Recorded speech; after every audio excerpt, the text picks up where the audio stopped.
मालिका जरी बंद झाली तरी मालिकेतील भूमिका साकारणाऱ्या कलाकारांची मैत्री तशीच राहते. तर नुकताच आशुतोष गोखले यांनी रंग माझा वेगळा मालिकेतील त्यांचे सहकलाकार असलेली अभिनेत्री रेश्मा शिंदे सोबतचे काही फोटो शेअर केले आहेत. या मालिकेमध्ये रेश्माने दीपाची भूमिका साकारली होती, तर आशुतोषने कार्तिकची भूमिका साकारली होती. ऑनस्क्रीन पती पत्नीची भूमिका साकारलेल्या या कलाकारांची मैत्री नेहमीप्रमाणे चर्चेचा विषय असते. चाहत्यांकडून त्यांना या बॉन्डिंगचं कौतुक होताना दिसते. आशुतोषने शेअर केलेल्या फोटोजमध्ये दोघांनी पारंपरिक लुक केल्याचं पाहायला मिळत आहे.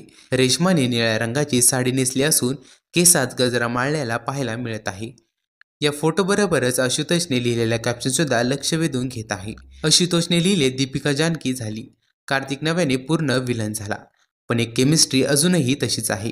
पुढे त्यांनी काही गोष्टी कधीच बदलत नाही असं लिहित हार्ट इमोजी शेअर केला आहे. या फोटोजला चाहत्यांच्या कमेंटचा वर्षाव होताना दिसतोय. तसेच कलाकार देखील या फोटोजवरती कमेंट करत आहेत. लक्ष्मी निवास या मालिकेतील लोकप्रिय अभिनेत्री हर्षदा खानविलकर यांनी देखील या फोटोजला कमेंट केली आहे.